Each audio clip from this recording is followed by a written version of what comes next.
To the inaugural event of the capacity building workshop on the intangible cultural heritage of India and the celebration of the inscription of the Durga Puja in Kolkata on the representative list of ICH of Humanity, UNESCO.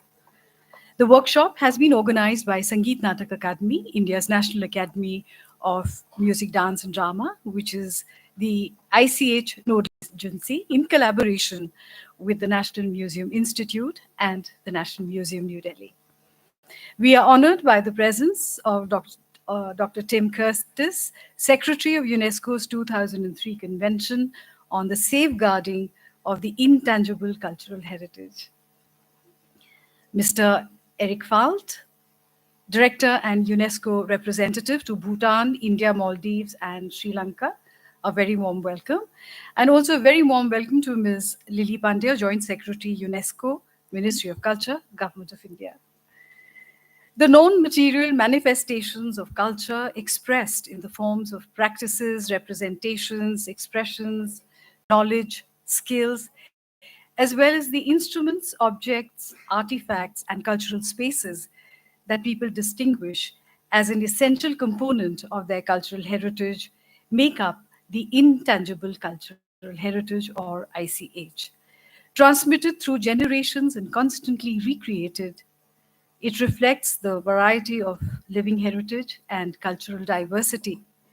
In order to ensure this sense of identity and continuity that it signifies and significantly provides to the associated groups or communities, the 2003 UNESCO Convention on the Safeguarding of the Intangible Cultural Heritage was adopted.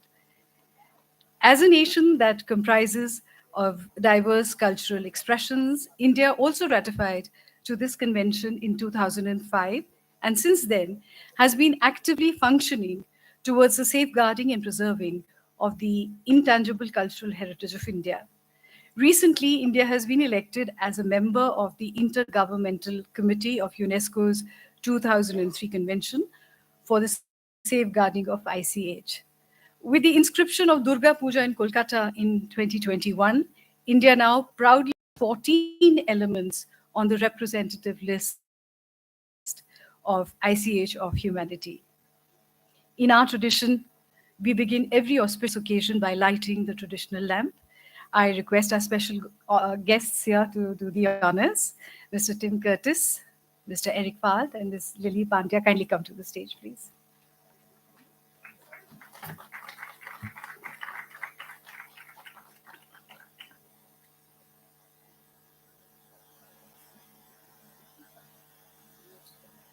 Namaskar. Lighting of the lamp.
Lighting of the lamp has special significance for us in India. So thank you for doing the honors.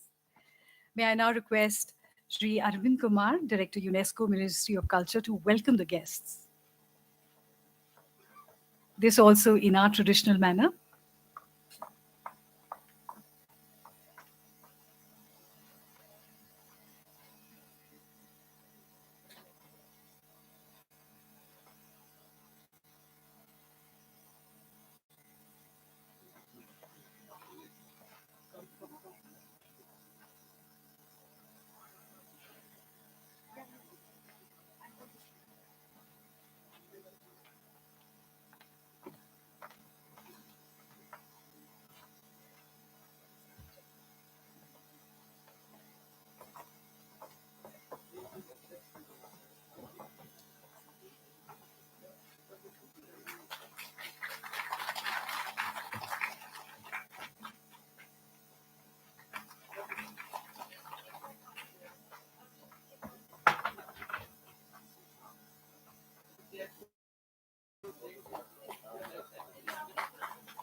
Thank you so much, Mr. Arvind Kumar. May I now request Ms. Lily Pandya, Joint Secretary, UNESCO, to give the inaugural address. Ms. Lily Pandya, Joint Secretary, UNESCO, is the Director General of the National Museum and the Vice uh, Chancellor of the National Museum Institute. In her current assignment, she's in charge of museums, IGNCA, and UNESCO matters related with ICH. Thank you. And ICR. And So- ICR. So good afternoon and many greetings to you. Mr. Eric Falt, Director, UNESCO India Office, New Delhi. Mr. Tim Curtis, Secretary, Convention for the Safeguarding of ICH UNESCO.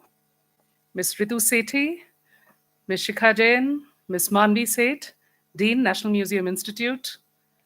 Juni has just joined us. Arvind Kumar, Director, UNESCO, Ministry of Culture. Colleagues from Ministry of External Affairs. Sangeet Natak Academy, our nodal agency for intangible cultural heritage. My colleagues from National Museum and National Museum Institute. Our friends from the media, ladies and gentlemen. We have gathered here today, and of course, Nabasin ma'am, our PIB.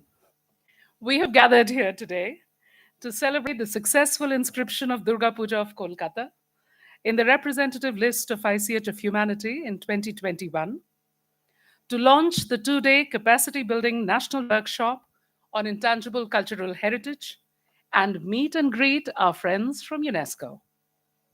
I am honored to be in your midst to celebrate and showcase the diverse expressions of intangible India. India is a sum of its parts and much more, represented through ideas, practices, beliefs, indigenous traditional knowledge systems, and values shared by its myriad communities. India is a multicultural, multi-ethnic, multi-religious society, conscious of the UNESCO ICH commitment to Sustainable Development Goals, specifically the 17 goals related to climate change, partnership, responsible consumption and production, reduction of inequalities, sustainable cities and communities, among others. This year, we march into the 75th year of our independence, and we are celebrating Azadi Ka Amrit Mahotsav. It is a national commemoration of the glorious history of our culture, people, and achievements. The resilience and cohesion of our communities is strongly linked with our cultural legacy. The arts and cultural and creative industries are drivers and continue to be the drivers of our present day innovations. The recent inscription of Durga Puja of Kolkata as the 14th element from India on the representative list of ICH of Humanity also makes this event a significant platform for celebrating this honor, accomplishment, recognition. The 10-day celebration of Durga Puja, which will start from the last week of the next month, and which celebrates the feminine Shakti power, upholds the spirit of community, and encapsulates the dynamic cultural expressions in the form of folk music, culinary, craft, and performing arts traditions. As the event is organized in the backdrop of UNESCO's 2003 Convention on the Safeguarding of the Intangible Cultural Heritage, I would also like to draw your attention to the time-tested friendship between India and UNESCO. Having ratified the Constitution of UNESCO in 1946, India is proud to be one of its earliest member states. Throughout our association with UNESCO, which is almost as long as the history of our independent nation, India has continued to strengthen harmony between the different ideologies and cultures of all its member states. Today, India is a member of almost all of the UNESCO's cultural conventions and programs. With 40 UNESCO World Heritage intangible cultural heritage elements inscribed on the tentative list, the latest being Durga Puja of Kolkata, 9 documentary heritage elements recognized in the International Memory of the World Register, and 6 creative cities, India continues to strengthen the intercultural dialogue among nations. At the national level, India has a strong mechanism in place to sustainably safeguard its heritage and regularly facilitates a democratic participation of all its stakeholders in the processes. At the international level, India is determined to strengthen its efforts to safeguard the intangible heritage of humanity.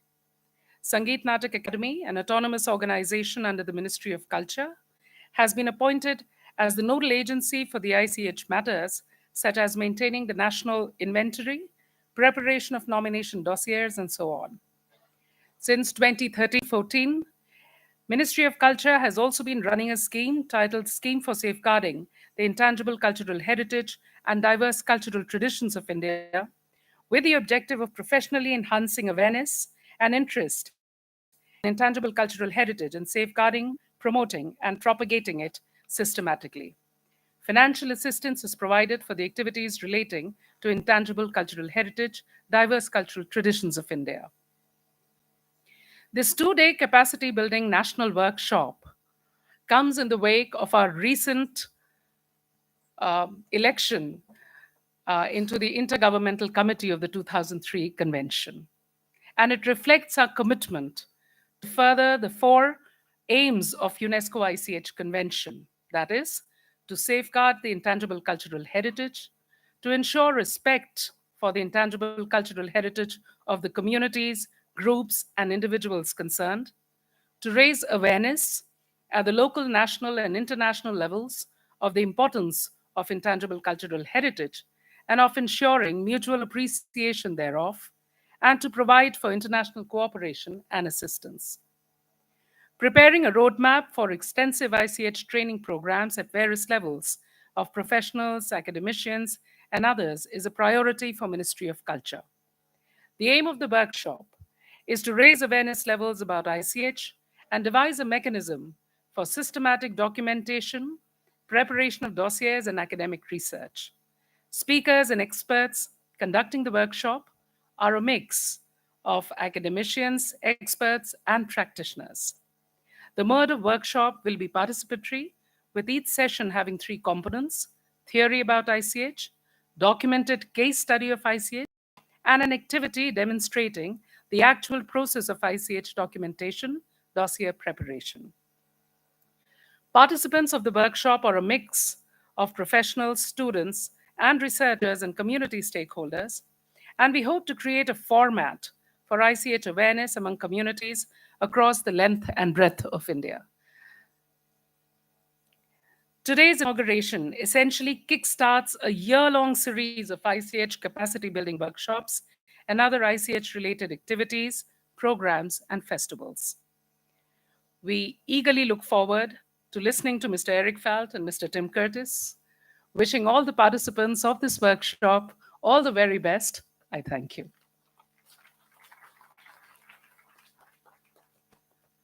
Thank you, Madam.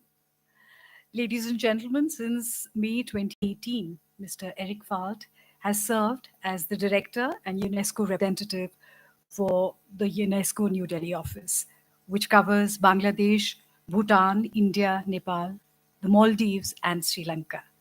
May I now request Mr. Eric Falt, Director, New Delhi Cluster Office, to kindly address the audience.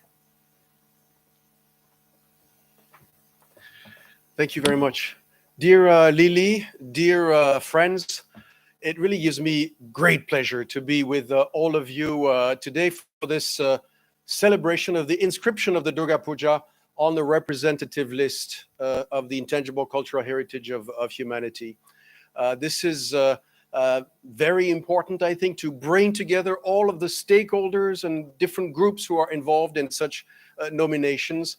And I think today in this workshop in particular is a wonderful example of the way things should be done. So big congratulations to you, Lily, to the Ministry of Culture, and the many others who have been involved. It's not too late also to congratulate you for the election indeed on the committee, which is going to be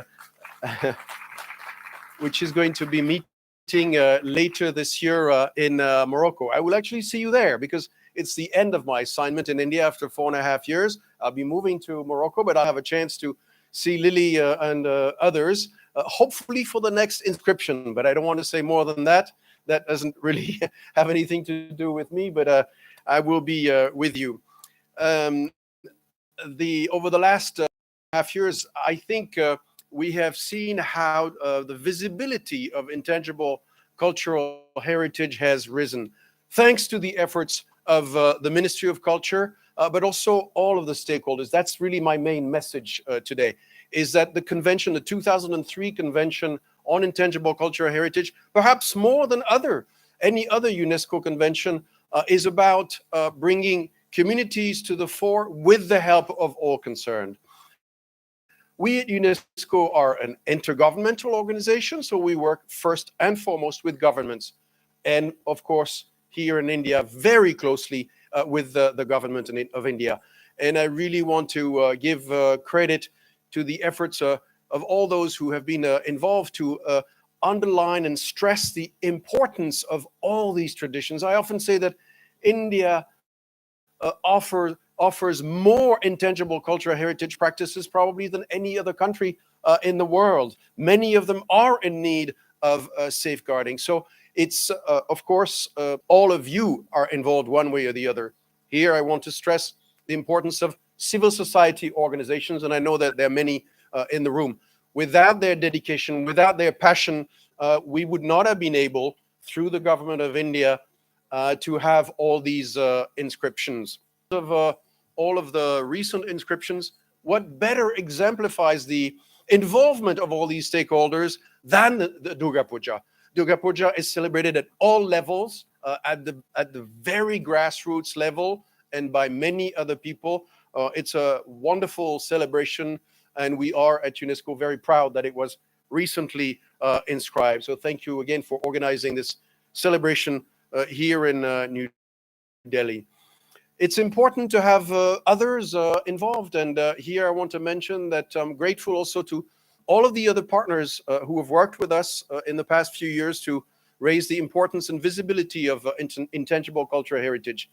As you may know, we have worked, for instance, with the tourism industry, which I think needs to be better cognizant and aware of the difference it can make to show tourists not just monuments, the UNESCO World Heritage Sites, but also give them a flavor, introduce them to what are all these amazing intangible cultural heritage practices that India offers. Often tourists don't have a chance to be exposed to this.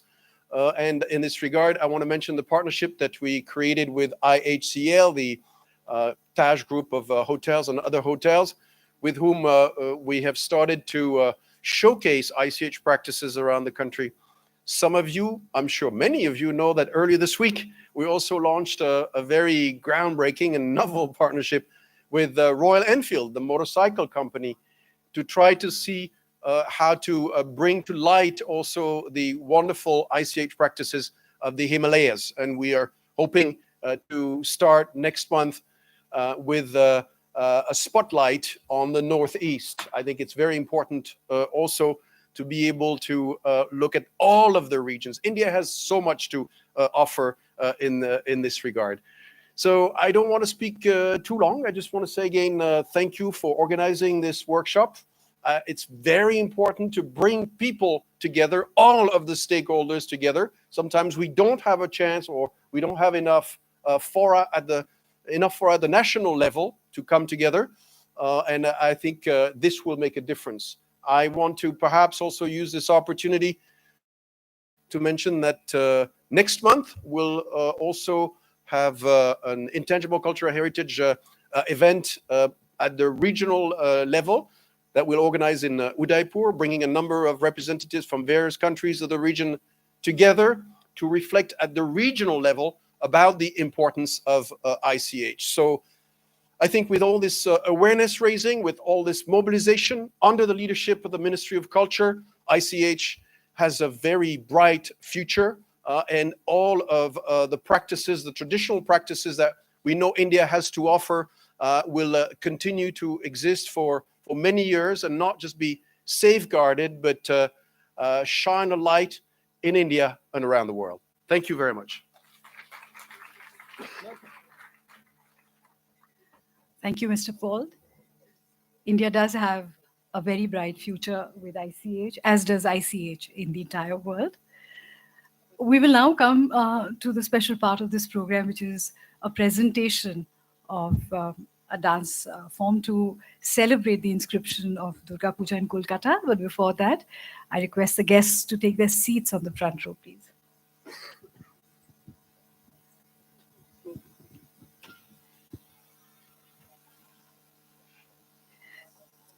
So as we celebrate with great pride the inscription of Durga Puja in Kolkata, India now proudly has 14 elements on the representative list of ICH of Humanity. We need just a few moments to change our setup. Kindly bear with us. And then I'll hand you over to the artist who's going to introduce this program to you.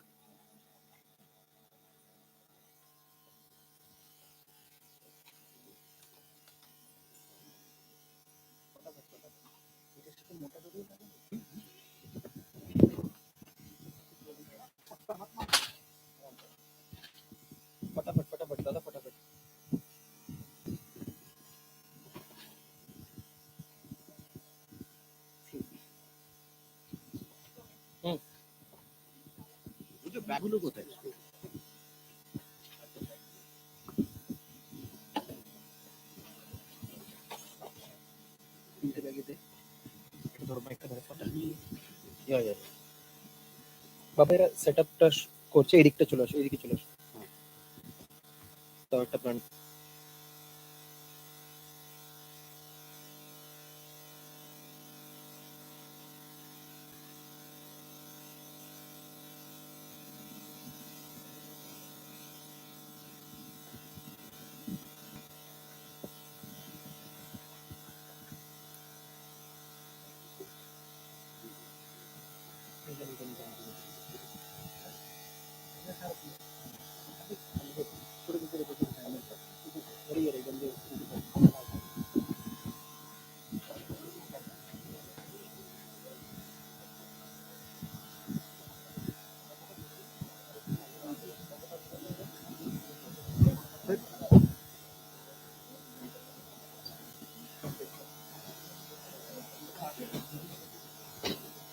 ফটাফট।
So I'll introduce you.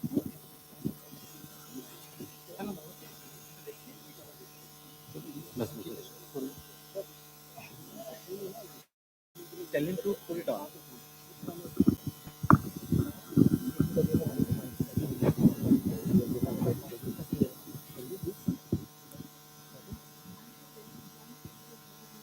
Right. Let them be in the setup phase. Okay, फिर आप बोलिएगा फिर नाम लिखो। तो जो आप कहते थे बाहर निकल के बोलेंगे।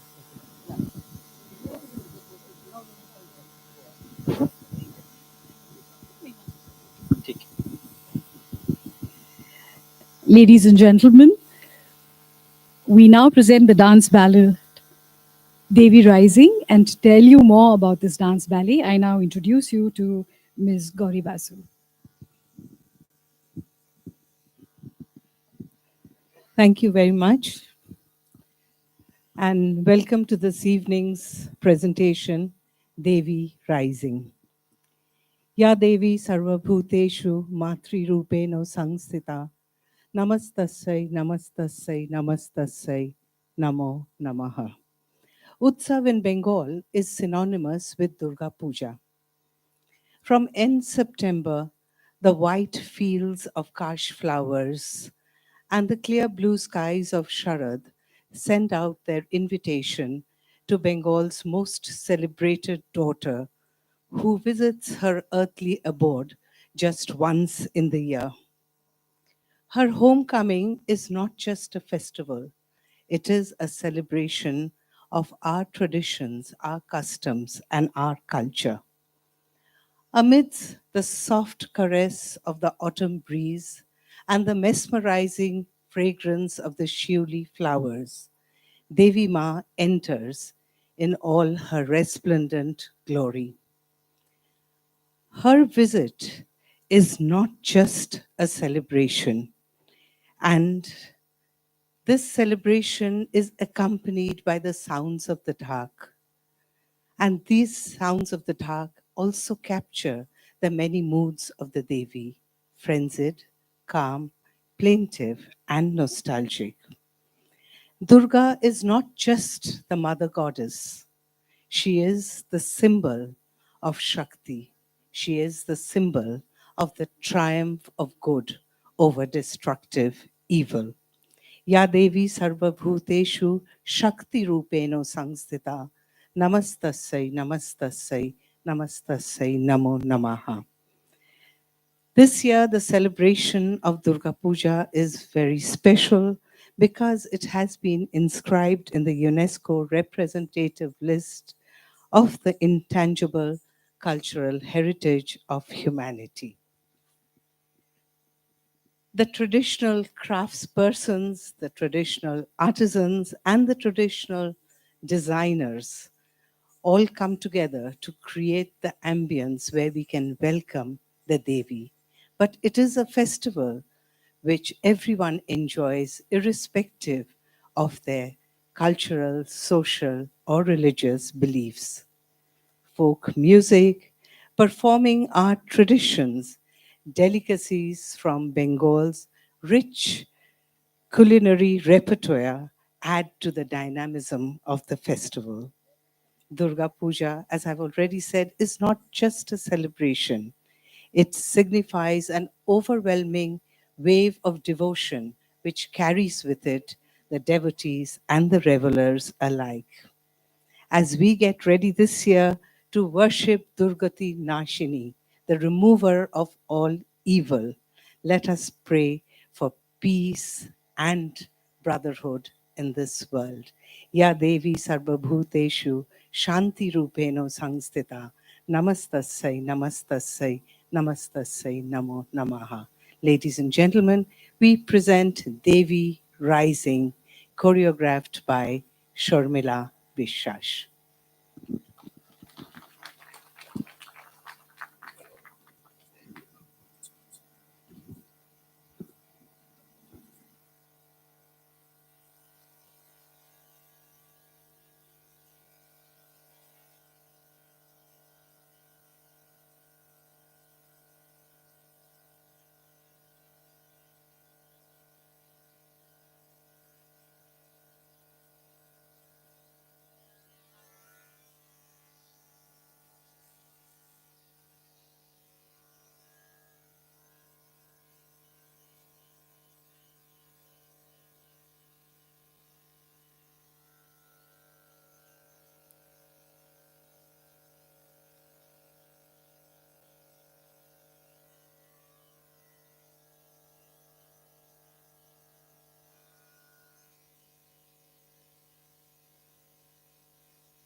महामाया त्रिपुरा महादेवी दुर्गतिहारिणी कालरात्रि चैतन्यकारिणी गुणत्रय विभाविनी दयामयी कृपामयी विश्वेश्वरी महासूरी जगद्धात्री सौम्या सनातनी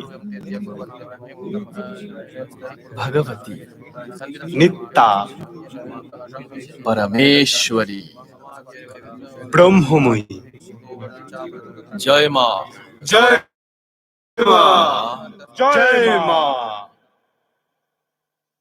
नमो देव्यै नमो महादेव्यै महादेव्यै शिवायै सततं नमः नमः नमः प्रकृत्यै भद्रायै नियता प्रणतः स्मतां रौद्रायै नमो नित्यायै गौर्यै धात्र्यै नमो नमः ज्योत्स्नायै चेन्दुरूपिण्यै सुखायै सततं नमः अति सौम्यातिरौद्रायै नतास्तस्यै नमो नमः नमो जगत्प्रतिष्ठायै देव्यै कृत्यै नमो नमः या देवी सर्वभूतेषु विष्णुमायेति शब्दिता नमस्तस्यै नमस्तस्यै नमस्तस्यै नमो नमः या देवी सर्वभूतेषु चेतनति अभिधीयते नमस्तस्यै नमस्तस्यै नमस्तस्यै नमो नमः या देवी सर्वभूतेषु बुद्धिरूपेण संस्थिता नमस्तस्यै नमस्तस्यै नमस्तस्यै नमो नमः या देवी सर्वभूतेषु निद्रारूपेण संस्थिता नमस्तस्यै नमस्तस्यै नमस्तस्यै नमो नमः या देवी सर्वभूतेषु क्षुधारूपेण संस्थिता नमस्तस्यै नमस्तस्यै नमस्तस्यै नमो नमः या देवी सर्वभूतेषु शक्तिरूपेण संस्थिता नमस्तस्यै नमस्तस्यै नमस्तस्यै नमो नमः या देवी सर्वभूतेषु तृष्णारूपेण संस्थिता नमस्तस्यै नमस्तस्यै नमस्तस्यै नमो नमः या देवी सर्वभूतेषु लज्जारूपेण संस्थिता नमस्तस्यै नमस्तस्यै नमस्तस्यै नमो नमः या देवी सर्वभूतेषु लक्ष्मीरूपेण संस्थिता नमस्तस्यै नमस्तस्यै नमस्तस्यै नमो नमः या देवी सर्वभूतेषु दयारूपेण संस्थिता नमस्तस्यै नमस्तस्यै नमस्तस्यै नमो नमः या देवी सर्वभूतेषु तुष्टिरूपेण संस्थिता नमस्तस्यै नमस्तस्यै नमस्तस्यै नमो नमः या देवी सर्वभूतेषु मातृरूपेण संस्थिता नमस्तस्यै नमस्तस्यै नमस्तस्यै नमो नमः इन्द्रियाणामधिष्ठात्री भूतानां चाखिलेषु या भूतेषु सततगतस्यै व्याप्तिदिव्यै नमो नमः चितिरूपेण या कृष्णमेतद्व्याप्य स्थिता जगत् नमस्तस्यै नमस्तस्यै नमस्तस्यै नमो नमः या देवी सर्वभूतेषु या देवी सर्वभूतेषु या देवी सर्वभूतेषु या देवी सर्वभूतेषु या देवी सर्वभूतेषु या देवी सर्वभूतेषु या देवी सर्वभूतेषु या देवी सर्वभूतेषु या देवी सर्वभूतेषु या देवी सर्वभूतेषु या देवी सर्वभूतेषु या देवी सर्वभूतेषु या देवी सर्वभूतेषु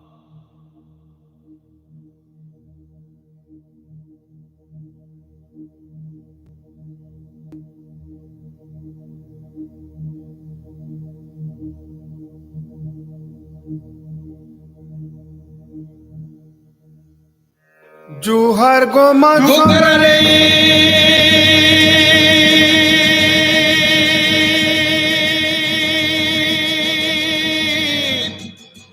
জগত জননী সাহে থিবু মাগো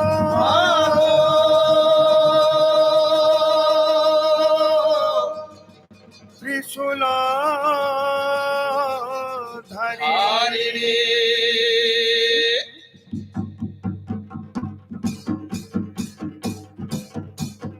মা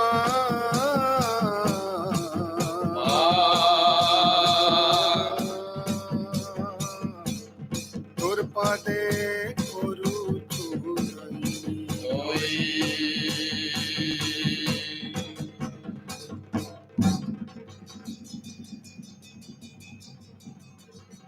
মাগো মা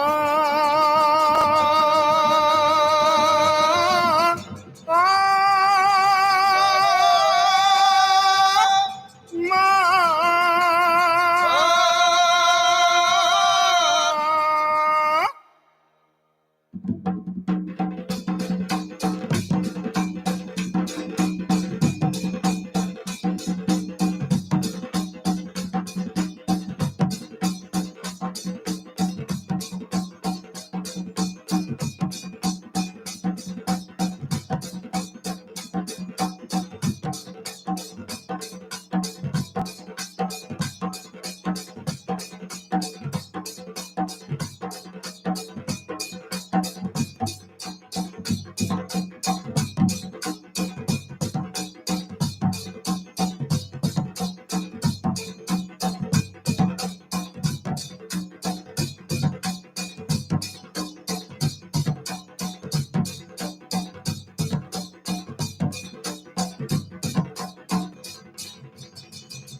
Jargijan, Regijaginijan, Jargijan, Kitty Kitty Ta, Jargijan, Regijaginijan, Jargijan, Kitty Kitty Ta.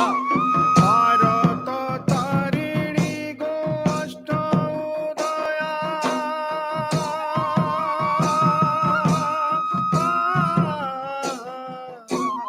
ভারতে যে চিনতে তাকু তোর দয়া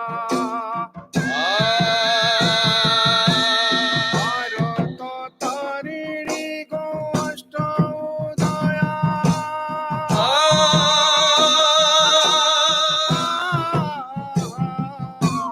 ভারতে যে চিনতে তাকু তোর দয়া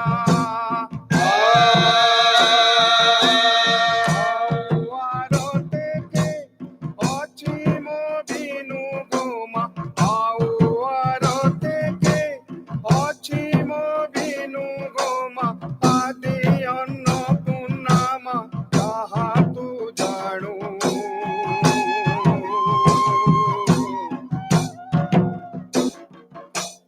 কার্যকারিণী দুরিত খণ্ডিনী পদ্মদলিনী কালিকা সিংহ বাহিনী পদ্মবাসিনী পদ্মখঞ্জিনী শোভিতা ভালে সিন্দুর মুখ সুন্দর গুণ গম্ভীর অম্বিকা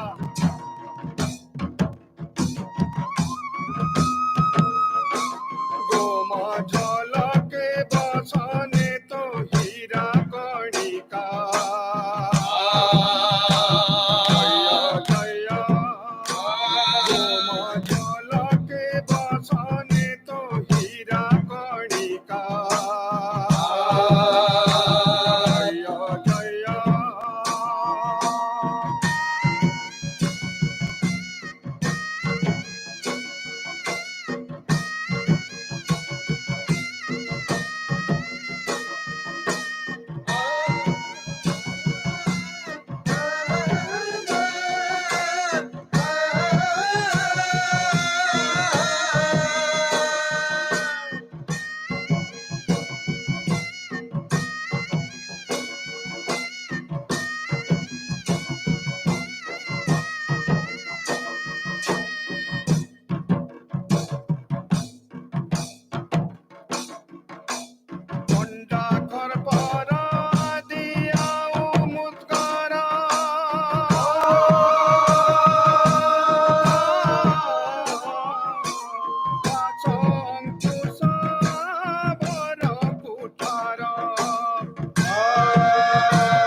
গহ দীপ দহ দহ অঙ্গ মহ মহবাসই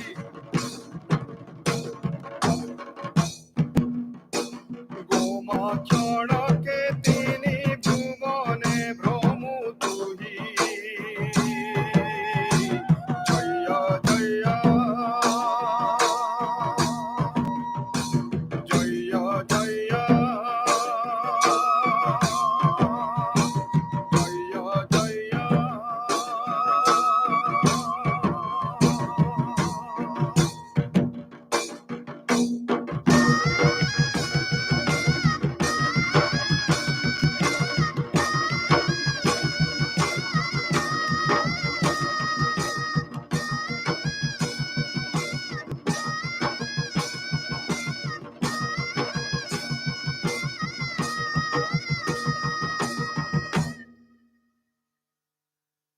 Gijagina ginja, gin kijagina ginja, kitita, kitita, kitikita kira kitita.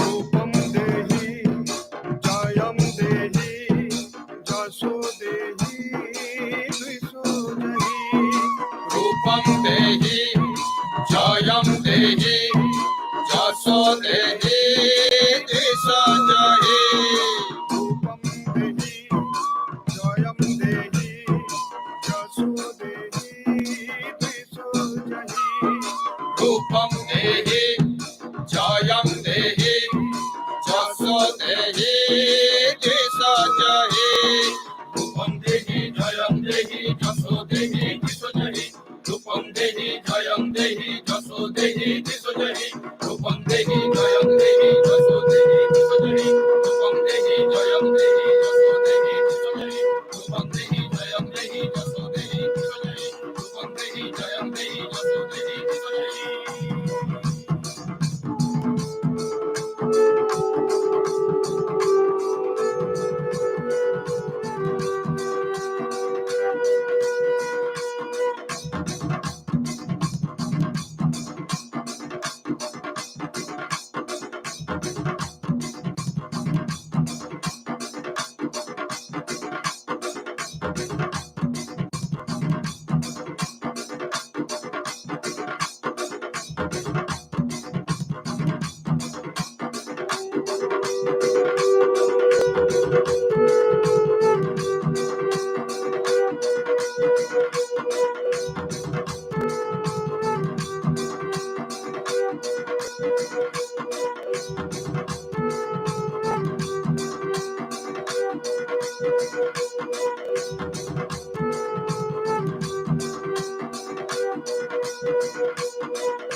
Ladies and gentlemen, that was Devi Rising.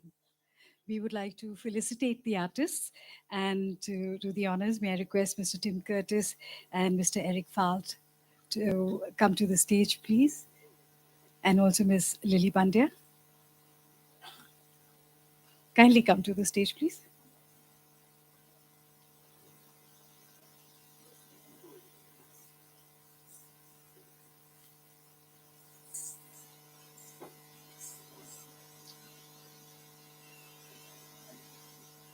I'll introduce the cast to you. Ms. Sharmila Biswas, the concept, choreography, stage and costume design, collection of traditional rhythms, chanting of songs to create the music has been done by her. Srimati Sharmila Biswas.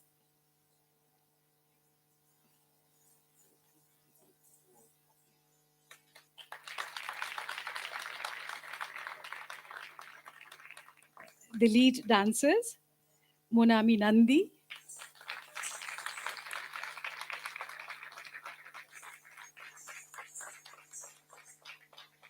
and Krishnendu Saha.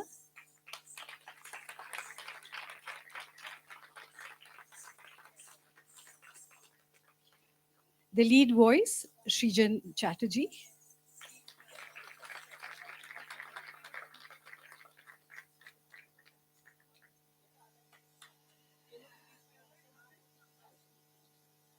The voice chorus, I'd like to introduce the entire cast.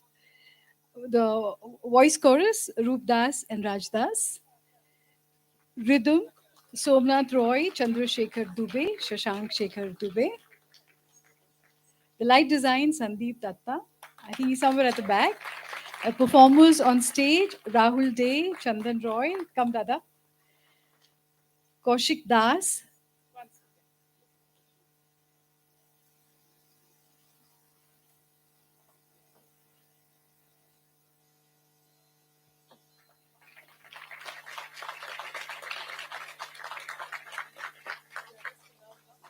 Yeah, one by one, we'll invite everybody. That was Sandeep Datta who did the light design. And the artists on stage, drummers, Rahul Dey, Chandan Roy.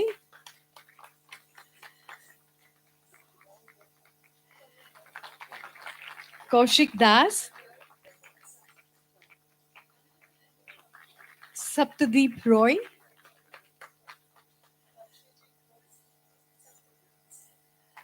Deep Joy Shorkar. Shubhankar Das. Topan Das. And Tamal Das.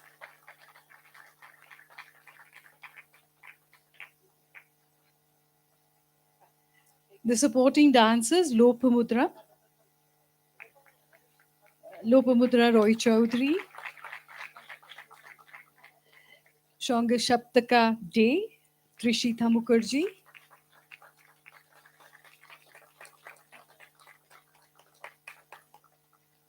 and the narrator, Gauri Basu.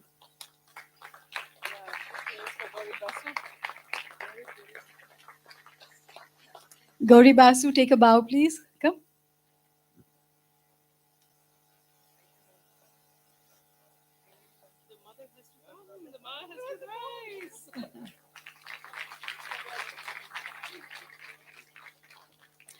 And now may we please have a group photograph.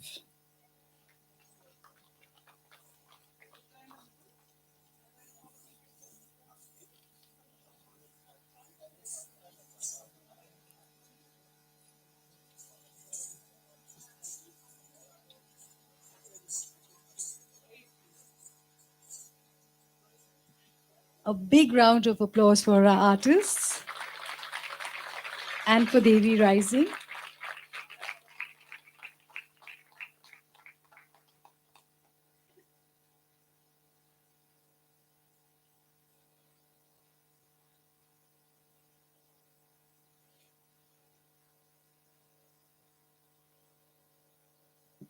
Thank you so much.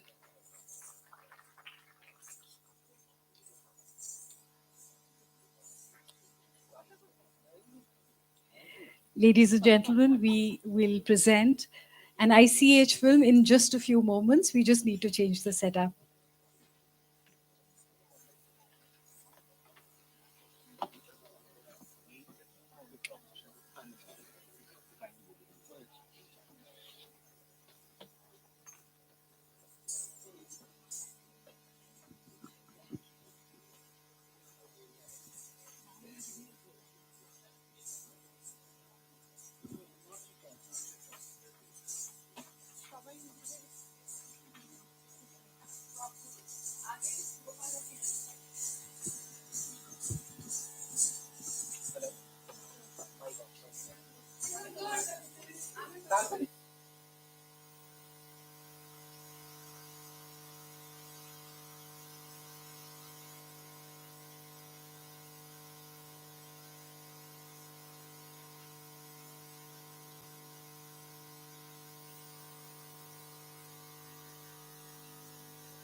যখন press conference হবে তখন quickly লাগবে, হ্যাঁ ওটা বাবার সাথে coordinate করে নিয়ে পরে আরামসে, হ্যাঁ we are also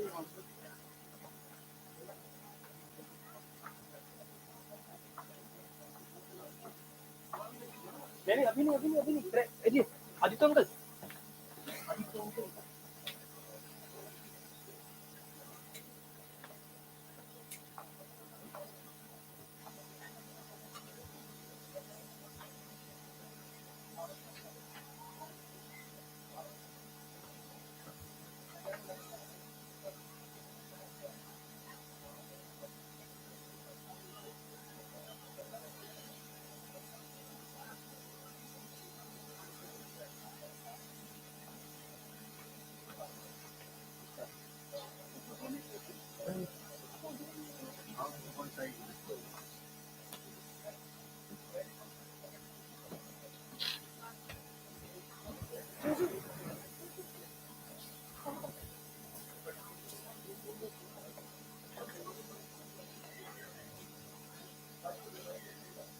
Ladies and gentlemen, from the Sanskrit theatre tradition of Kudiyattam to the worship of the feminine divine Shakti or Durga, these diverse expressions of India have been very well manifested in the 14 elements inscribed on UNESCO's representative list of intangible cultural heritage of humanity, while many more have been documented in its national inventories. We now present a short film on the ICH of India, diverse expressions of intangible India.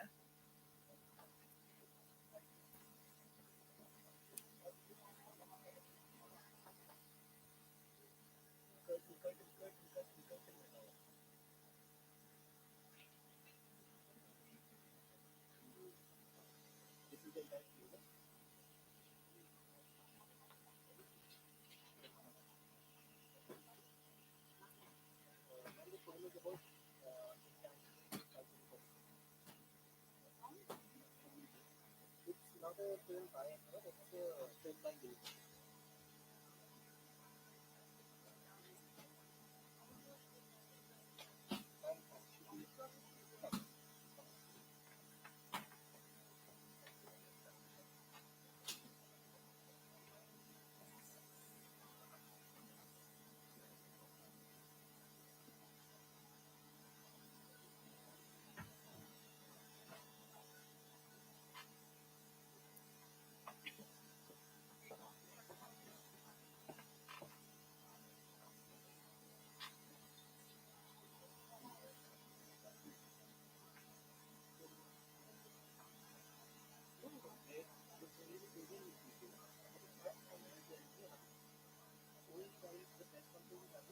That's when the chairs and everything will be very better. Yeah, yeah, they will include it in the photo. Right now, they're doing the thing. How long is this? I don't think it should take more than 9 to 10 minutes. So, what's in your city? How many minutes? How much time?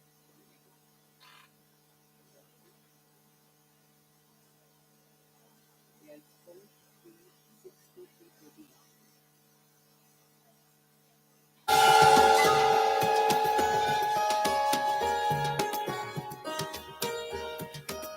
India showcases an incredible diversity of intangible cultural heritage with more than 5,000 years of continuously living civilizational history, and as home to a multitude of communities who originated or settled in India in various periods. With the mutual coexistence of several religions, ethnicities, art forms, architectural styles, music and dance traditions, and linguistic practices, India signifies unity in diversity in a way that is perhaps unparalleled in the world. The ideas, practices, beliefs, and values passed on from one generation to the next provide the foundation for the continuity and enhancement of these elements. India has played a critical role in the ICH sector for UNESCO even before the formulation of the 2003 convention. Since 1983, India has contributed to matters on the protection of folklore through intellectual property. It was one of the earliest signatories to the convention and also actively encouraged the other member states to ratify it. Since the ratification of the convention in 2005, India has actively participated as a committee member for 2 terms between 2006 to 2010 and 2014 to 2018. After the stipulated 4 years gap, India is now positioning proactively to contribute once again in strengthening the implementation of the convention. India shows a great commitment to the convention and ranks high in the listing of intangible cultural heritage. 14 elements from India have been inscribed on the representative list of the intangible cultural heritage of humanity. A large number of these elements showcase a global spread as a testimony to India's cultural exchanges with other countries. Yoga, an ancient Indian practice for the mind and body, is adopted around the world by young and the old without discriminating against gender, class, or religion. The global appreciation received by yoga, Ayurveda, and India's traditional culinary knowledge testifies to the influence of India's intangible heritage on the well being of people and societies. Ram Leela, a traditional performance of the Ramayana epic, is performed in localized contexts in several countries across Asia.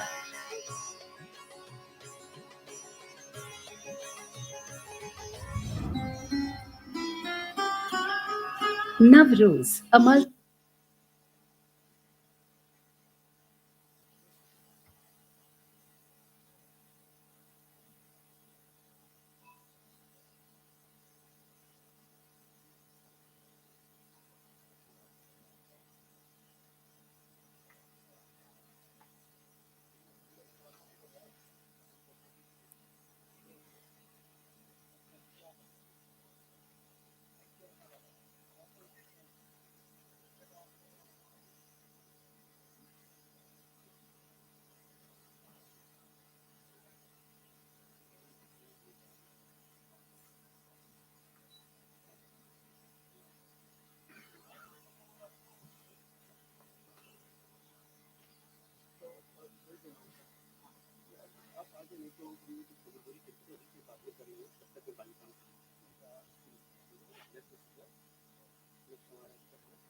appreciation received by yoga, Ayurveda, and India's traditional culinary knowledge testifies to the influence of India's intangible heritage on the well being of people and societies.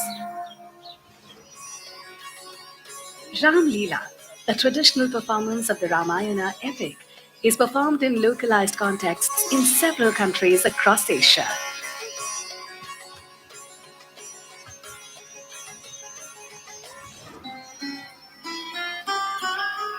Navroz, a multinational inscription from many countries in Asia, marks the start of a new year and contributes to building solidarity and peace among communities.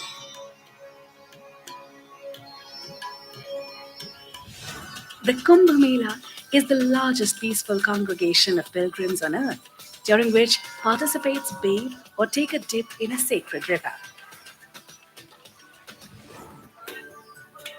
Inscriptions such as the Thatheras of Jandiala Guru in Punjab not only showcase examples of local crafts, but also address socio-economic needs of rural artisans.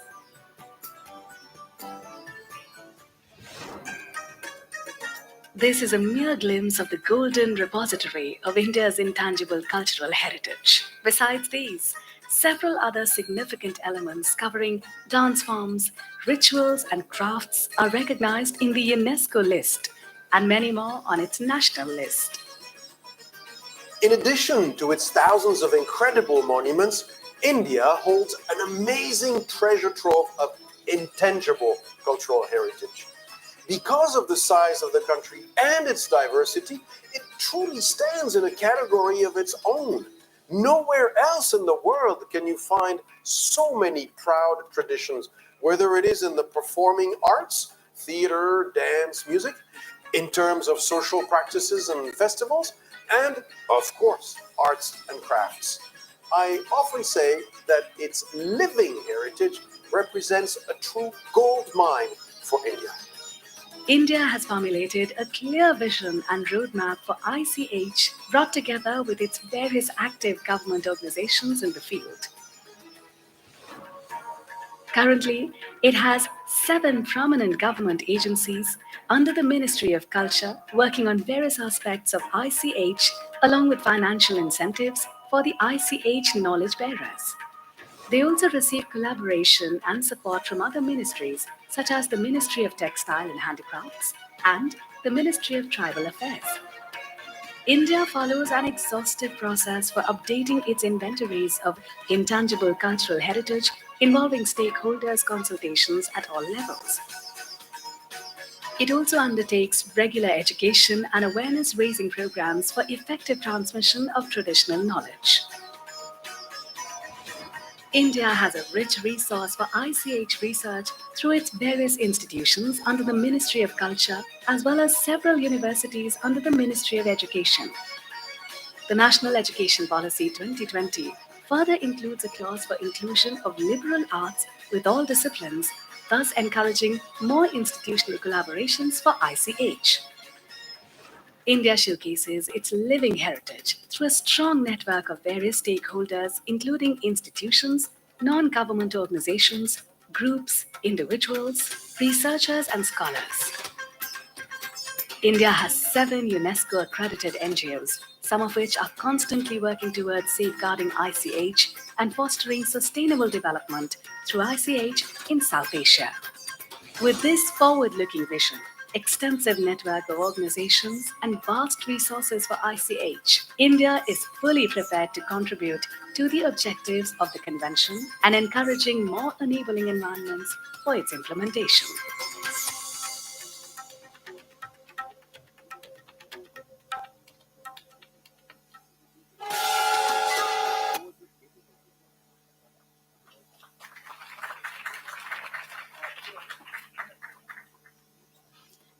Ladies and gentlemen, may I now request one of our ICH experts, Ms. Ritu Sethi, to give her presentation. Ms. Sethi is the chairperson of the Craft Revival Trust and the managing editor of Asia Inch, the principal online encyclopedia on the intangible cultural heritage of traditional arts, crafts, textiles, and its practitioners in South Asia. Ms. Sethi will be speaking on India and its intangible cultural heritage.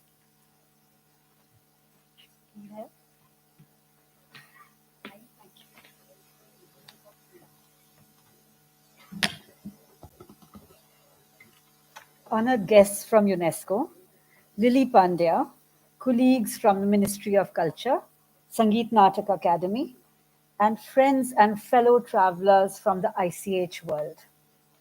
Until the 2003 convention, the term ICH was almost unknown globally. Yet it is today recognized as a valuable and integral part of the discourse on cultural heritage. The convention, for which India was an early signatory, has worked towards highlighting the safeguarding of a living people's heritage. We in India have been cognizant of these values and have paid great attention to living heritage ever since our independence.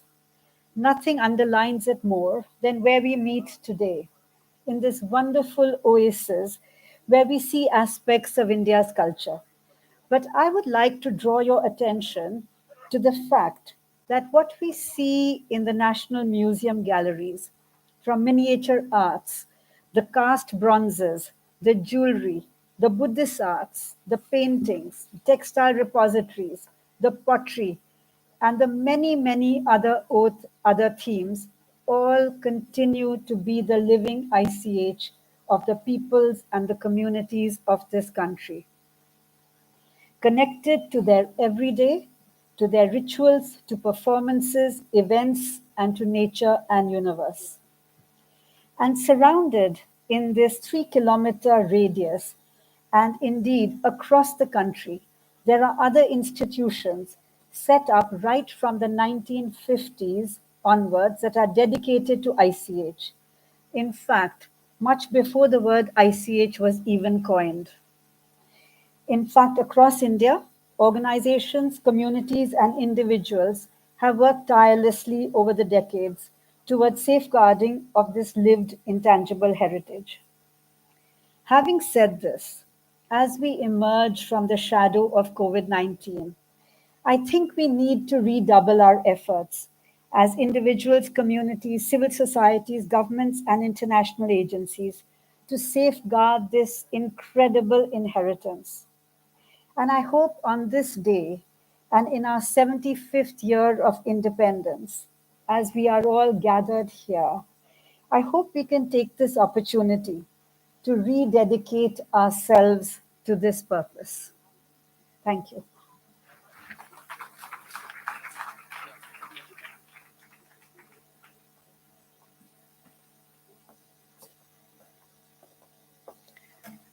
Thank you, ma'am.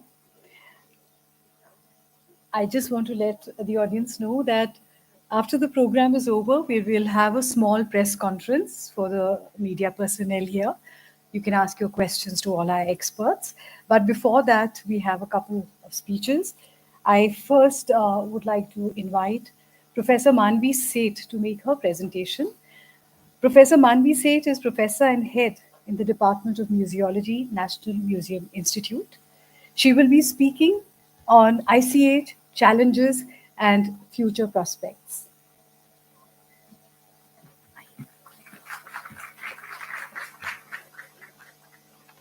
Namaskar, dignitaries from Ministry of Culture and UNESCO, experts and scholars of ICH, colleagues from National Museum, Sangeet Natak Academy, and National Museum Institute, dear students and PhD scholars from National Museum Institute who have gathered here in large number, greetings to all of you present here to participate in this capacity building workshop on ICH.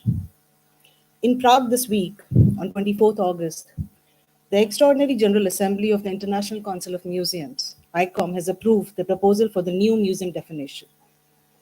Following the adoption, the new ICOM definition is, I quote, a museum is a not-for-profit permanent institution in the service of society that researches, collects, conserves, interprets, and exhibits tangible and intangible heritage. The definition goes on, but it is in 2007 that the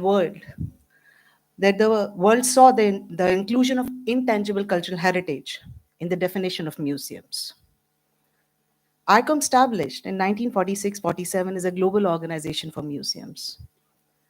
The museum definition given by ICOM has repeatedly been revised through a democratic process in an effort to keep museums relevant to the changing needs of society. The newly adopted definition not only retains ICH, but is expanded, the definition itself, to incorporate and imbibe the values attached to ICH. Mandate of museums has been redefined by the 2003 Convention on ICH to include ICH in all its functions and formats of documentation. And the process of archiving of cultural heritage has been changed forever.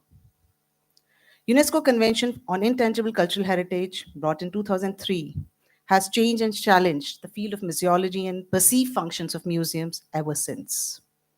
ICH resides with people. There is a growing realization, self-consciousness among the people all over the world of the need to preserve cultural heritage alongside balancing the pressures of modern needs. Museums and professionals working in the museums, they have a clear set of standards, rules, guidelines on how to document, manage, incorporate, and exhibit tangible collections.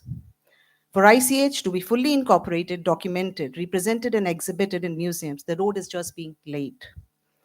The challenge is summarized by Nicholas Croft of the Olympic Foundation for Culture and Heritage, I quote, there is a clear risk if ICH is squeezed into the material heritage paradigm and transformed from living tradition into assets that can be collected, documented, and exploited, unquote. Culture is lived and sustained by people. Manifestations of culture in forms of material cultural heritage and the intangible cultural heritage needs more capacity, more participatory approach and space. Museum world needs to experiment more than ever with community-oriented, community-led, inclusive musealization projects. Focus should be to document, conserve, research, understand, and represent ICH and objects as comprehensively as possible with the context, living links, and ties intact. Richard Kurian, Director for Folk Life and Cultural Heritage, Smithsonian Institution, sums up the issue as, museums are generally poor institutions for safeguarding ICH, but there is probably no better institution to do so. It is in this context of changing pattern, framework, and dynamics of museum collection, community, and the need to incorporate ICH that I present before you the summary of the research project on ICH done by the Department of Museology, National Museum Institute. National Museum Institute, NMI, is a deemed to be university established in 1989 for the study of history of art, conservation, and museology at master's and doctoral level.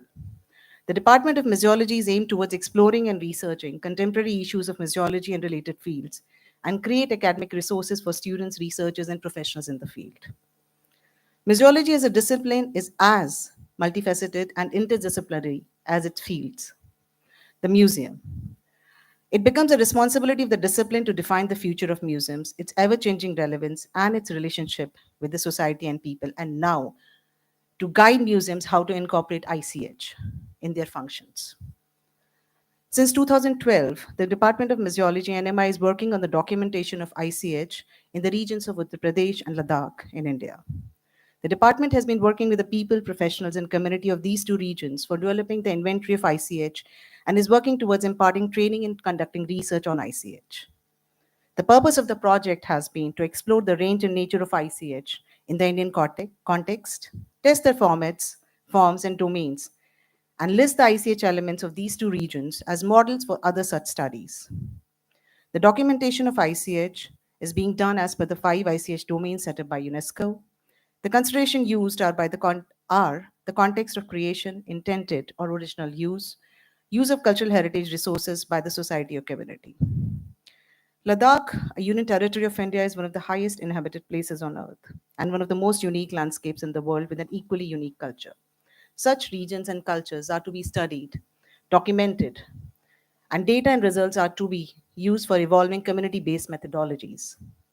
The effort of this academic study has been to study and understand the process of documentation of ICH through community participation.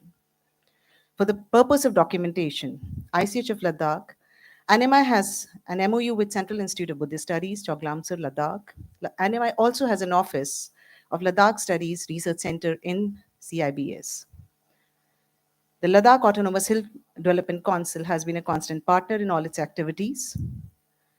Cultural heritage elements documented so far are Losar, the New Year festival, stone carving of money wall, the socio-cultural life of nomads, relevance of nomadic tent, weaving, traditional doll making, traditional storytelling, traditional music, traditional shoemaking.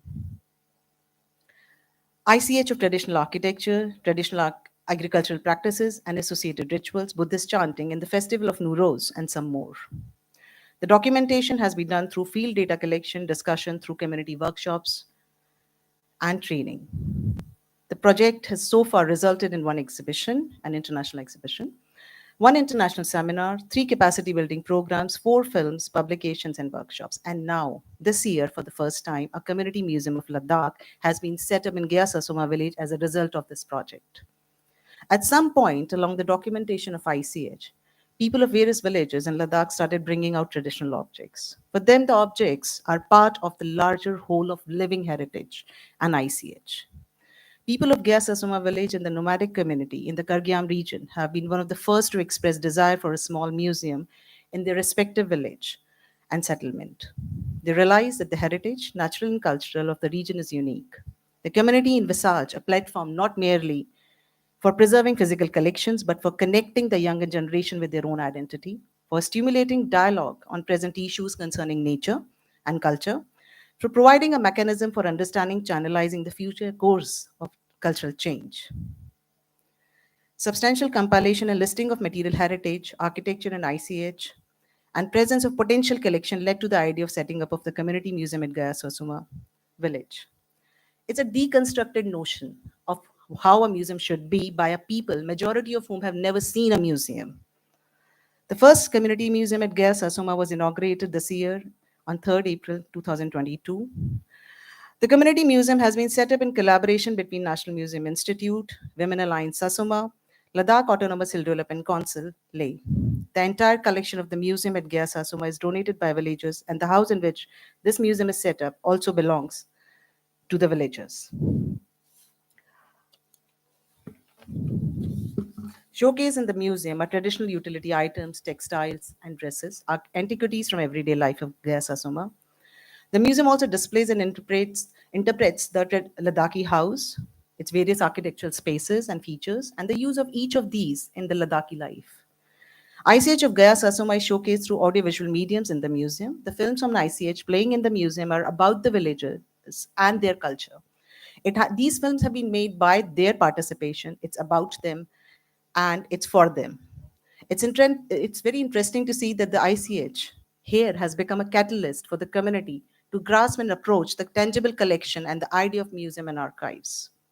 The whole process followed in the museum world by professionals and academicians got reversed here. For the community, it is in the context of ICH that the objects, the collection found new meaning as heritage objects. For them, museum or archives is an abstract idea, but the concrete is the ICH. It is through ICH they approached the idea of the museum and succeeded. I end my talk by quoting Suleiman Haji, Director of National Center for Prehistoric Anthropological and Historic Research, Algeria. And this convention, the ICH convention, has created a climate between communities, between society and practitioners, a climate of harmony, of mutual support and consultation in order to inventory and preserve the intangible cultural heritage. Thank you.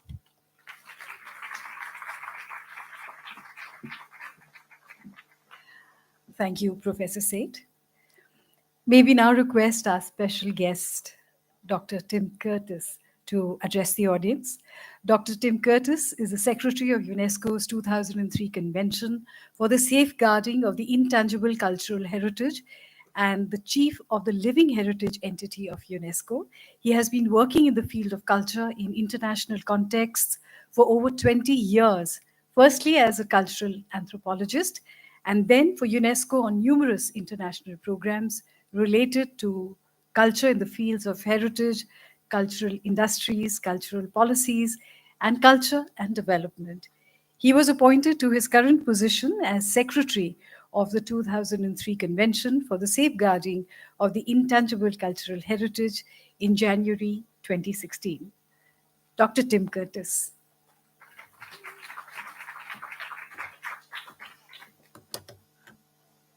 Thank you. Thank you very much.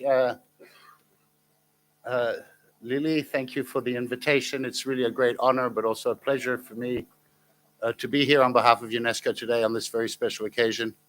And of course, to commemorate the inscription of Durga Puja last December, early last December, during the committee. I'd like to give a short talk today to talk about some of the latest developments in the 2003 convention, or the ICH convention, since we've heard a bit about it, and in particular because, as has been mentioned, India has also just been elected to become a committee member and will therefore be in a position to shape over the next 4 years in an important period in the life of the convention.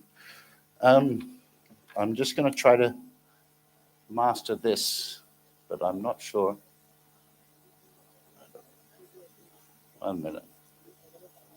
I need to quit. This one. Okay. As I think has been mentioned, and for which UNESCO is highly appreciative, India has played a very important role in the development and the implementation of this convention since its inception. It ratified the convention in September 2005, which makes it one of the early countries to actually ratify the convention, and has 14 elements inscribed on the representative list, as we've mentioned, and has just been elected for its third mandate as a committee member, so that makes it a very engaged country. In fact, from 2006 was the first committees when the convention just entered into force. We call it the 2003, but it needed about 30 countries to ratify before it entered into force. So that first the first committee sessions, India was already present as a member. I think I don't need to explain to you the Indian elements on the list. 14 elements is a very high number. And of course, starting with the Ramlila and Vedic chanting and Kutyatam in 2008, all the way through now to Durga Puja in 2021. The latest element, Durga Puja in Kolkata, was inscribed, as I said, in 2021 at the 16th session of the committee. If you look at the decision, it's commended in one particular aspect. The way the nomination was drafted was its inclusive approach to the safeguarding measures. And I think what was appreciated by the evaluation body was the work that was done to really reach out to this in this very broad expression, very broad festival, to all different parties and to include them in the proposed measures for safeguarding. So that's just something to bear in mind. It was particularly commended for that aspect in the file. Now I'd like to go on a little bit about these latest developments and what they might mean. The convention itself is a kind of, it evolves. It's coming up next year. In 2023 will be the 20th anniversary of this convention. It now has 180 states parties, which makes it almost universal. And I believe it's one of the fastest ever ratified UN conventions in that sense. So clearly this idea of intangible cultural heritage means a lot to a lot of people all over the world. And I think it's the testimony to that is the speed at which countries have ratified the convention. But of course, the convention is adopting and learning as we go along.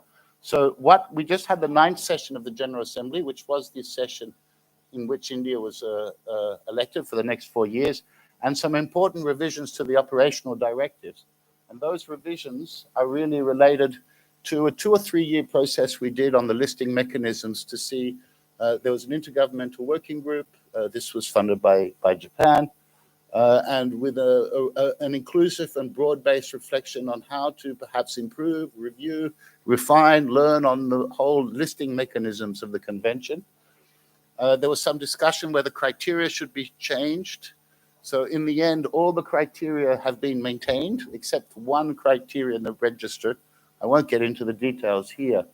But there's a wish to simplify the forms, maybe make it a little bit, let's say, a little bit less technocratic or bureaucratic and more like living heritage, if I may. And some other interesting things to make it more inclusive. For example, UNESCO will now accept files in the languages of the practitioners. Of course, we will still need an English or French version so that the evaluation process can go on, but we will put on the website if a country wishes to submit in the language of those who practice the ICH, so that those who practice it are able to understand the file, how it was presented, and so on. So there's a number of changes like that with a view to making the forms lighter. And overall, what was the principle of a lot of these reforms is trying to put the communities more at the center of the process. As I think was mentioned earlier, communities are at the core of the living heritage. We also talked about the new directives make it easier to transfer elements between representative lists, urgent safeguarding lists, and how to remove them, but also easier to extend elements to include communities in other countries. I think one of the examples we saw earlier was Nauruz, for which India is a member with about 20 countries, or 18 or 19 countries. So now the convention is going to make it easier if you wish to join in with other countries and trying to foster also exchanges among communities. And then finally, it led to a new period of reflection we're going to have, which sounds very technical here, new reflection to be initiated on the broader implementation of Article 18. And that is going to start now in this period. And Article 18 is the article that talks about sharing good safeguarding practices and the best practices and how to foster exchanges. And so during all of this reflection, it was felt that the article doesn't necessarily see it's only one register of good safeguarding practices as exists now. So Sweden has generously offered to finance a reflection process that will go on for the next few years to think about broader ways of connecting communities, connecting practitioners, connecting individuals so as to share, so that UNESCO can facilitate this interchange, both maybe digitally, maybe in person, and how to make that aspect of the convention more robust, more dynamic, and up to date. So that will be the next phase, and this is something, obviously, as committee members, India will be fully engaged with. Another thing that's become more and more obvious and, well, that's become more and more recognized, perhaps I would say, is the role of living heritage or intangible cultural heritage in achieving sustainable development goals. First of all, living heritage and formal and non-formal education is something the convention has been working on for 4 years. Clearly, if safeguarding living heritage involves transmitting the knowledge to the next generation, then education becomes central to all of that. So this is an area that's been going on, but other areas where the convention has taken a much bigger role is looking at, for instance, living heritage in emergencies, how can communities draw on their knowledge and practices within situations of emergencies, the issue of living heritage, gender, livelihoods, climate change, and also I'll talk a little bit about intangible cultural heritage in urban contexts. So these are the thematic initiatives that are now being discussed at the international level, and which India will clearly have a very important role and many contributions to make. Commercialization, so how to ensure that commercialization can directly support the viability of endangered intangible heritage and protecting livelihoods, that the practitioners themselves, that many of these practices can continue, that they can be economically viable, and we'll be working with the committee to develop guidance notes on that for adoption. As I said, living heritage in cities in a period when communities around the world are moving, rural to urban migration is a big issue, and also in India. How does living heritage get safeguarded in those contexts? We know many times people are going and coming between towns and cities, but also how can the urban planning so far has only tended to think of monuments and sites, but what about big spaces for festivals, big spaces for all forms of intangible cultural heritage? So all of these discussions are going on. They will be happening at the committee, and policies will be done. We've had a big pilot project to test this living heritage in cities, and these are some of the countries and cities where we've done it. So again, I think this is a theme for which India has a lot to offer. Perhaps before winding up, just to let you know, the convention has completely changed its periodic reporting progress system. It used to be a country had to report every 6 years after it ratified. It's now gone to region by region, and the modality and the way of reporting has changed immensely. And I think the point of the reporting is not necessarily only that you sort of report to UNESCO, but it gives an opportunity for a country to take stock of where it's at in its policies and programs and to set goals for the next 6 years. So at the moment, we are in 2022 with the Arab region, next year Africa, and we will start preparing for Asia Pacific, including India in 2024. And that's quite a large program, and it's a lot of work with this new system, and the first time, so UNESCO will be working with countries to see how to get this new reporting system underway. But again, the reporting system is also an important opportunity to take stock for a country of its own policies.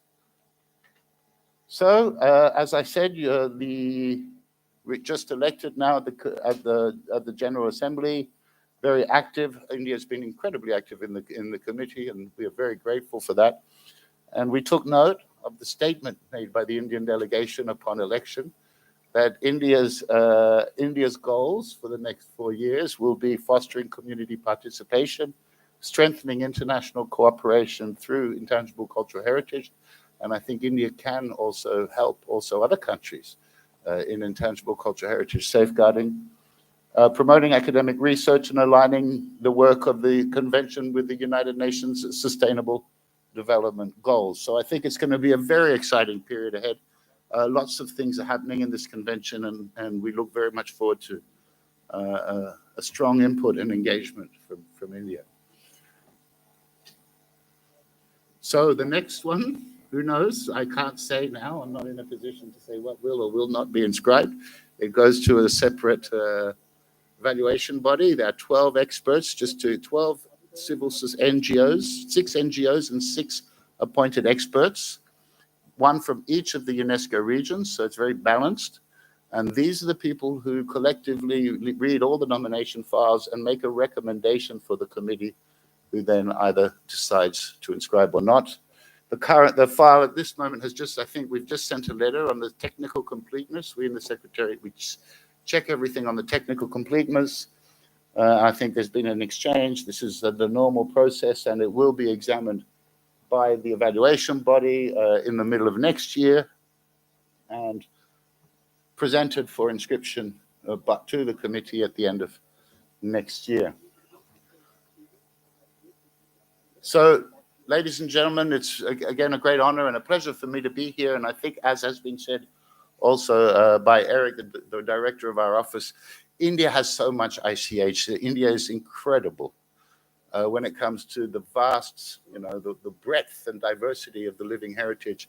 And as that stage, in that position, also has a really important role to play in UNESCO, important for India, but also important for other countries, important for the world, and the contribution to our understanding of this vital part of our being and of our existence, which is now much better recognized as a part of cultural heritage, what we call living heritage. Ladies and gentlemen, I'd like to thank you very much for the time you've given me. Please don't go away. Yeah. Ladies and gentlemen, we'd like to felicitate Dr. Curtis as well as Mr. Eric Falt. And to do the honors, I request Ms. Lily Pandya to come to the dais, please. We have a very special gift for you. I'm sure I won't forget you anyway. Well, we'll ensure that you don't. So, this is for you. Which was your name? And this is for.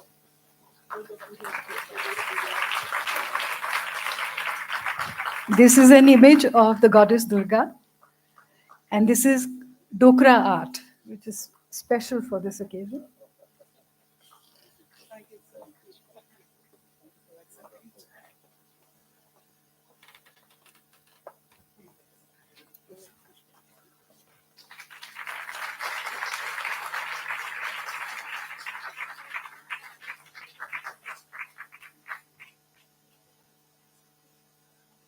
Now we shall have a little press conference. Okay, So wonderful. we'll set up a table. Please announce.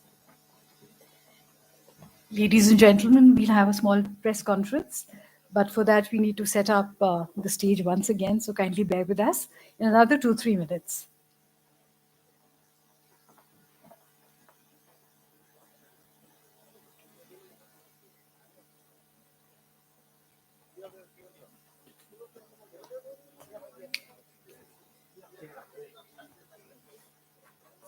कैसा लगा इसकी position लगाना है सीधी लगानी है straight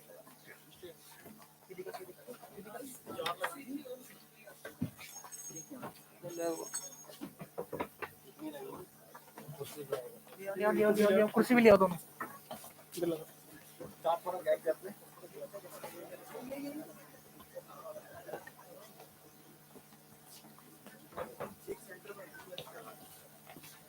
और एक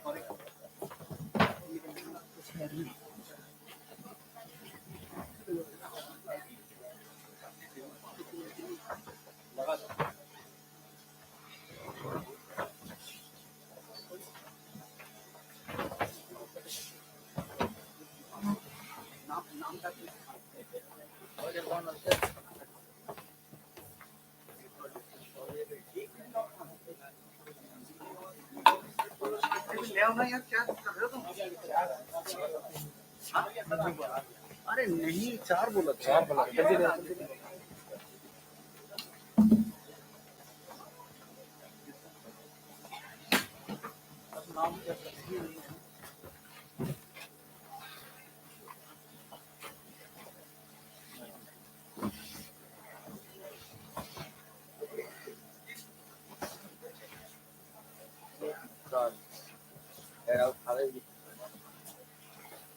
Okay, good.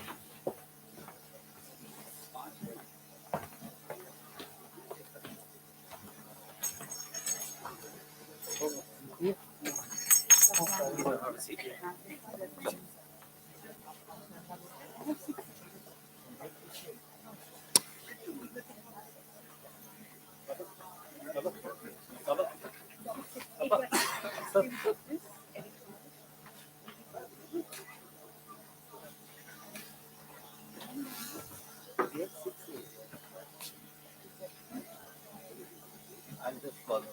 Good.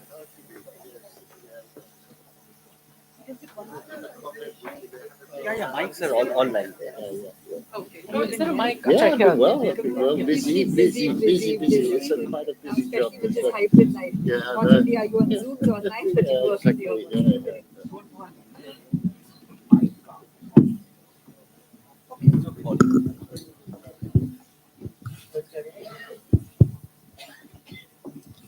So I would now request our friends from the media to ask all the dignitaries on the stage the questions that they would like to ask. Yes, please start already. Somebody can give him the mic? Yes. Wait, I think they're giving you.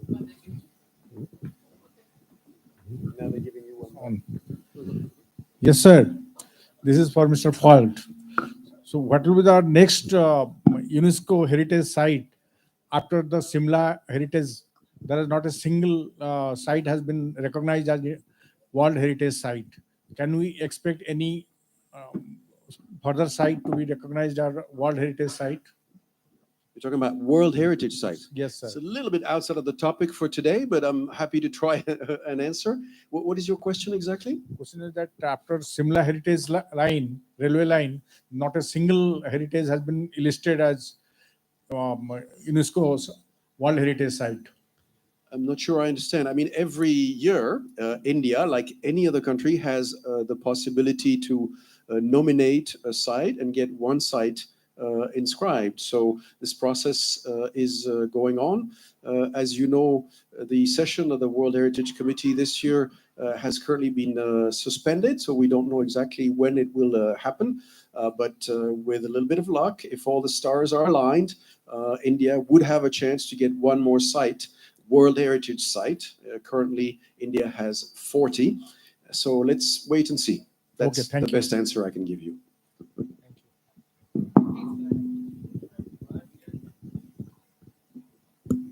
Kindly give us your name. Ma'am, Saurabh from ANI. Ma'am, can you just elaborate upon capacity building exercise workshop? What is it exactly it is? So I would request Manvi Sage to answer that question. So the capacity building workshop is to tell the professionals, to train the professionals and also the academicians and students how dossiers are prepared, what are the domains of ICH. The entire government of ICH is very large, and even to deconstruct the definition, to take it apart, and how this can be incorporated in museums, how museum functions can start incorporating ICH, reflecting ICH. We want to do it over next 1 year. This workshop is the start of it. So tomorrow there'll be students, there'll be PhD scholars, there'll be academicians who will take part in this workshop, and they will do it in a manner where there is theoretical discourse, but then there will be an activity also, which tells them how to exactly do it. You know, it's easier said than done. So this is about the capacity building workshop. Ma'am, my next question is to sir. Yeah, UNESCO team will be visiting Kolkata on September 1st. Can you just brief us about the visit? Yes, I think it's we are here in the context, in part of the Durga Puja celebrations. That's why Tim Curtis is visiting, and we wanted first of all to make sure that we would be here celebrating with you. That's why we responded immediately and positively to the kind invitation of the Ministry of Culture. Again, you have to understand that UNESCO is first and foremost an intergovernmental organization. All of the, and that I'm sure that will be one of the things discussed in the workshop, because sometimes it's not obvious to many of the stakeholders. Any nomination has to be channeled through the central government. So the inscription of Durga Puja happened after it was channeled through the central government, and we're very happy and proud to be with you today to honor this inscription. And then we have been invited, Tim and I, to represent UNESCO for celebrations that will take place in Calcutta on the 1st of September. There have already been a number of more informal celebrations, but quite clearly, locally, there's extraordinary enthusiasm around the inscription, and we'll be happy to be there locally with the people of West Bengal and Calcutta to celebrate also this inscription. Thank you. Durga Puja in Kolkata. I fail to understand Durga Puja in Kolkata or Durga Puja in Bengal. Before partition, the entire Bengal was celebrating in the Durga Puja. Today also. So, could you just clarify what is the correct Durga Puja in Kolkata and Durga Puja in Bengal? So every time an element is nominated. And Durga Puja in Kolkata, it is a highly decorated, colorful puja. There is no link with the other parts of the Bengal. So every time an element is nominated, we present a dossier to UNESCO, and that dossier talks about specifics of the nomination. So we had specifically nominated Durga Puja of Kolkata, which is why it is Durga Puja of Kolkata. Like Mr. Curtis said in his penultimate slide, Garba of Gujarat. So in that vein, it has nothing to do with, I'm not talking about the nothing, Garba and all that. What I'm saying, entire Durga Puja is, it is performing in the Bengal, other parts of the Bengal and this part of the Durga Bengal. Puja, sir, is So performed there is, all over the country. In some parts, I'm coming to the all over. I'm just asking you, the celebrating the Kolkata, it is correct or it is the Bengal is correct? so Durga Puja, in some form or the other, is celebrated throughout the country. Like it is Navaratras in Gujarat. Okay, in South, it is celebrated in some other way. It is Dashehra in many of the northern parts of the country. No. Please let me answer.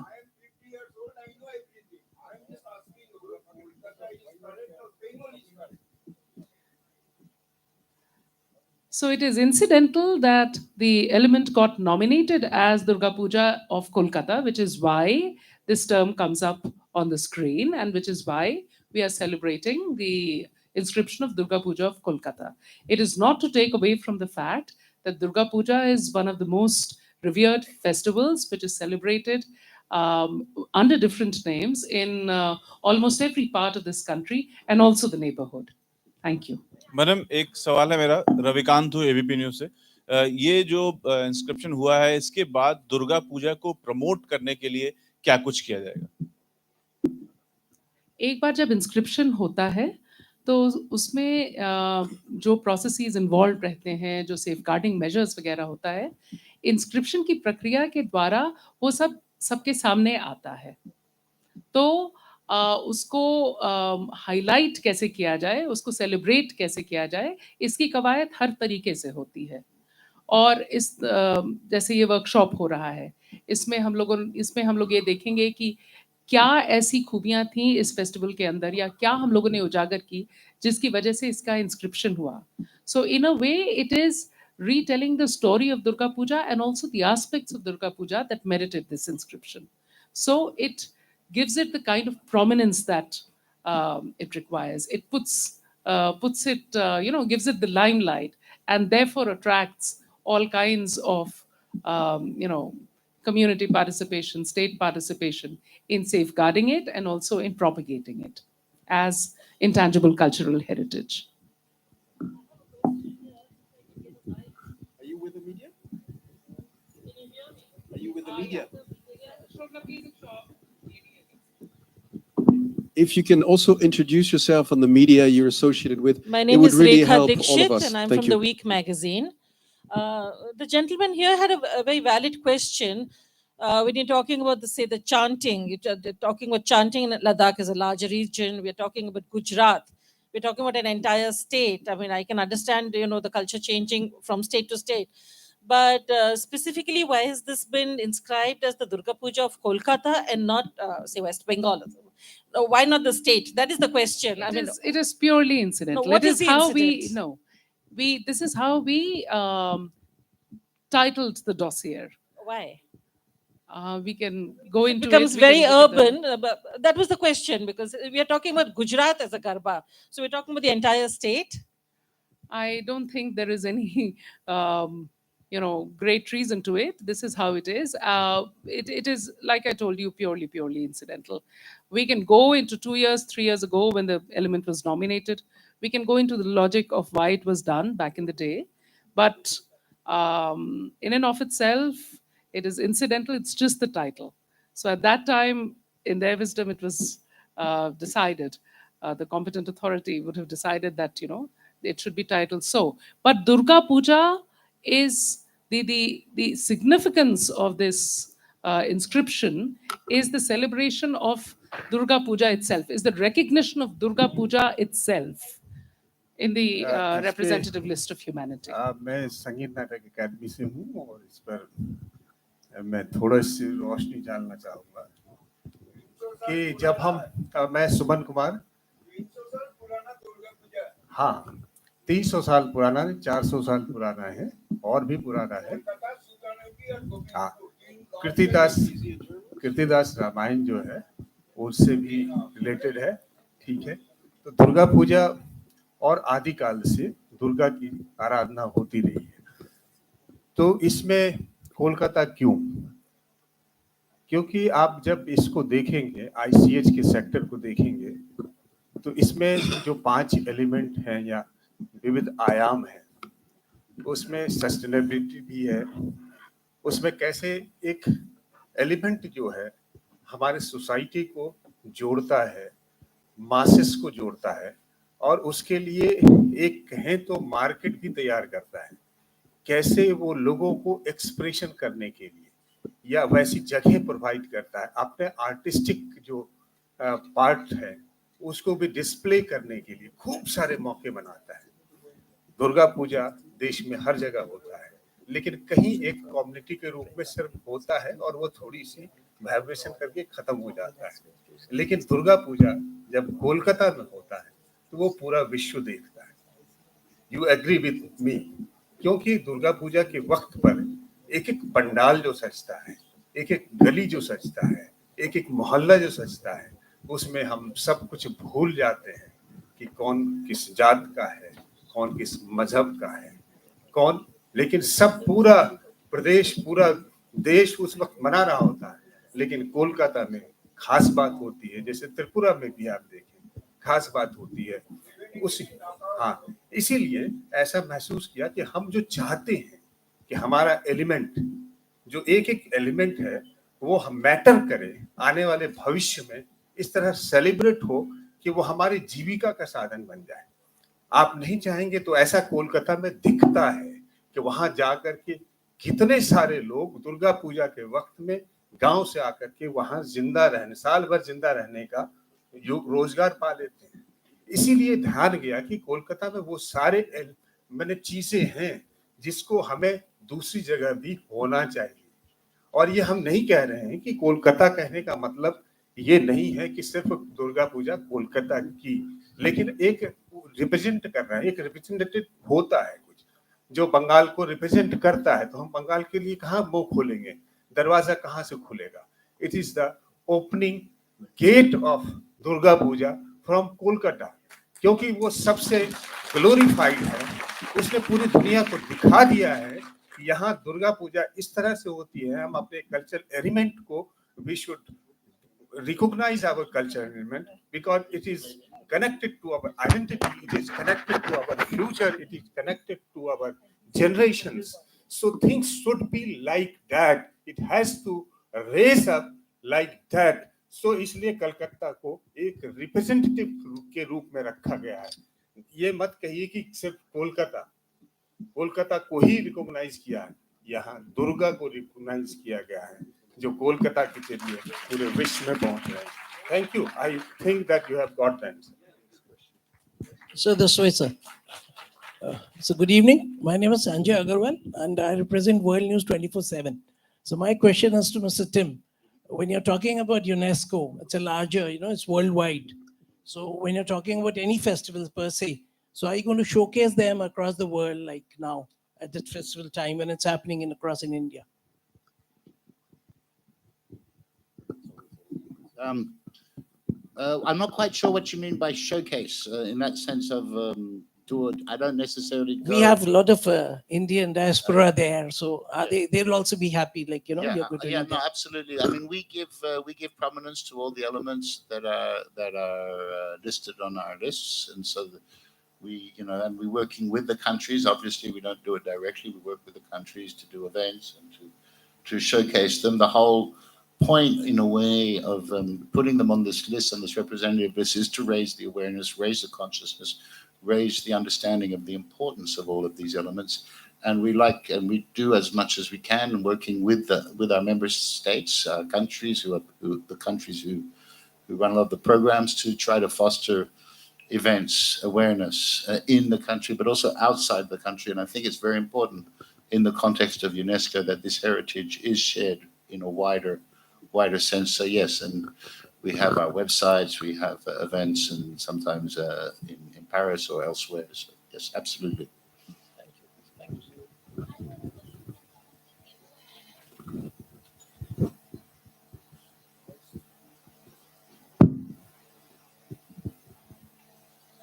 Hello, sir. Myself Nishi. I am asking to you on the behalf of Hindustan News Agency. I just want to ask you that UNESCO is, that universal agency. I just want to know, is there any possibilities or is there any things to be like that? Ki Durga Puja now can be happening all over the country, and some of the countries are more interested to conduct that festival in their own country, like that. Many of the festival we already celebrating. Just say Krishna is already global now. So what are the possibilities of behind that? Ki yes, Durga Puja has now been showcased in all over the country, world as well. So No, I think absolutely. I think there's a great possibility, and we hope to foster exchanges and connections.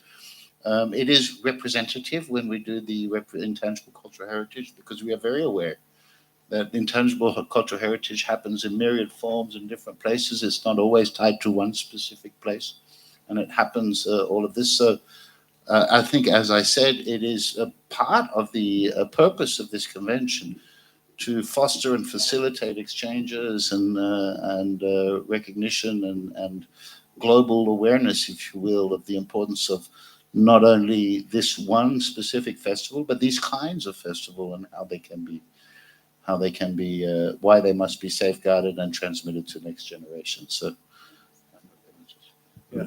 Perhaps here I can say something that Tim cannot, which is that I feel sometimes that there's too much emphasis on the list. Okay, ICH convention is not just about the list. Let's not be sort of obsessed about the list. It's very important, obviously, and that's why we are here today, to celebrate the latest inscription. And I'm sure that, I hope that in a few months there will be yet another inscription for India. But as I tried to underline earlier, I don't know if you were here, there's so much more to intangible cultural heritage. It's impossible for India to ever inscribe its entire intangible cultural heritage practices. Impossible, because there can only be one every year. So that is why we always encourage, with the Ministry of Culture, with all of the partner institutions, to have as many workshops as possible, as many events as possible, and training, so that people understand the importance of the thousands and thousands of intangible cultural heritage practices around the country, and why they need to be safeguarded and how they can be safeguarded. That's why here from our office in New Delhi, we have tried to multiply the occasions to reach out in different ways. Tim is sort of in a way, the master of the list, and it is very important. But from here, we've worked with other partners. We've worked with the tourism industry. We've worked with a variety of partners. I mentioned the wonderful partnership we just started with Royal Enfield, a surprising partnership to many. And together, we're going to go and try to see how we can better document and ultimately help recognize and safeguard intangible cultural practices, in this case in the Himalayas, beginning with the Northeast. So let's not be too focused on the list, I think is a very important message. Ma'am मेरा एक सवाल इससे जुड़ा हुआ है कि गुजरात के गरबा गुजरात के बाद क्या कुछ और भी प्लानिंग है, किसी और भी पूजा को शामिल करने वाले हैं हम, गणेश उत्सव जैसे हैं क्या इसको? जैसा कि अभी लोगों ने कहा आपसे कि इंडिया में इतने सारे ICH प्रैक्टिसेस हैं, सिर्फ फेस्टिवल्स और डांस फॉर्म्स ही नहीं हैं, और भी बहुत सारी हमारी कलाएं हैं और बहुत सारे क्राफ्ट ट्रेडिशंस हैं. तो हम लोगों का इन वर्कशॉप्स के ज़रिए यही हमारी इच्छा है कि हम मैक्सिमम कवरेज दें. देखिए, जैसा कि अभी मिस्टर कर्टिस ने कहा और उसके बाद मिस्टर फाल्ट ने कहा, we can nominate only one element per 2 years, right? But the number of elements that we can document and put in our national inventory, the kind of awareness that we can generate through these workshops and, by collaborating with myriad stakeholders and a lot of, practitioners, people in academics, research, non-governmental organizations, government itself, various ministries. So that is basically to raise awareness, generate awareness, and do the work of documentation of our best practices, best safeguarding practices, creation of dossiers. तो इस workshop के जरिए सारे लोगों को, सारे participants को इसके बारे में बताया जाएगा, so that a maximum number of elements are put in the national inventory.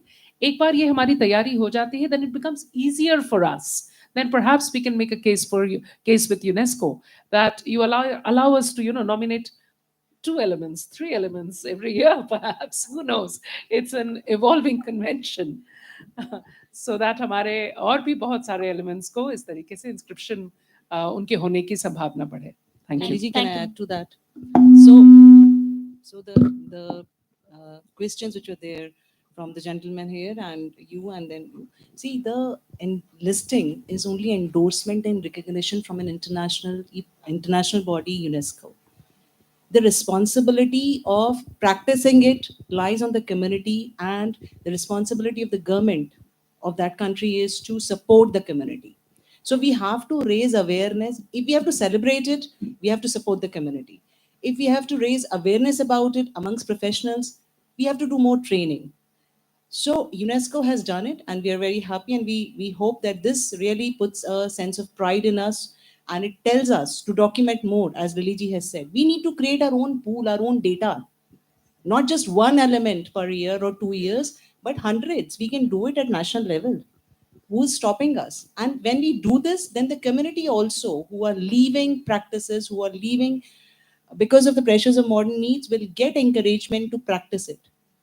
They will only be able to sustain it, So it's a very participatory process where UNESCO recognizes, the government, the administration supports, creates awareness, academic bodies will have to do research, and communities will have to be given a nurturing environment to celebrate these festivals, these traditional practices. So I'm going to add one thing further to what Dr. Manvi has said. And that is that this is such a remarkable country, and we have reiterated it through this entire 2 hours and through what we've seen. We have more than 6 climatic regions. We have a 3,500 sea line. We have huge numbers of peoples, festivals, religions. Can you imagine how much ICH we have?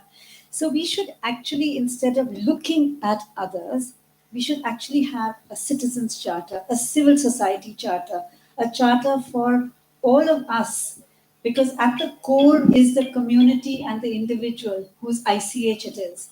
And it is our responsibility as citizens to safeguard, to document, to highlight ourselves. And how marvelous if it's recognized by UNESCO, but it is a long and slow process. So our national inventory is where we should be really invested in, where we can then put up things literally on a daily basis, and it is safeguarded and contributes to the SDG goals of sustainable development and the future. And I also would like to add that this is the first workshop, but only first in a series of workshops. So we have decided to have at least 6 throughout the year to just spread awareness about how it is important to add to our national inventory, and how it is important to raise awareness about the various ICH of India. So if that is all that, are there more questions, or shall we conclude today's evening? Because our guests also have other engagements. So thank you very much. I really appreciate all of you who have come here, and I really appreciate all the questions that were asked. Please do stay back and enjoy the stalls. And I think I'm doing your work, so please take over. I'm always happy when people take over my work. But I'd like to thank you all, Dr. Tim Curtis, Mr. Eric Fald, Ms. Lily Pandya, Ms. Ritu Sethi, and Professor Manvi Seth for being the special guests today and enlightening us with various aspects of ICH. Thank you so much. With that, we conclude this inaugural session of this workshop. But tomorrow is where all the action is. You will interact with artisans, with craftspeople. You will see aspects of Durga Puja like the Dhunuchi Naach and other aspects as well. So I hope to see you all here tomorrow. Thank you for being such a wonderful audience and for asking so many questions. That always keeps an organization going. There's high tea, which is always important in our Indian culture and also after such a long session. Thank you so much and join us outside for high tea. And thank you once again to the guests.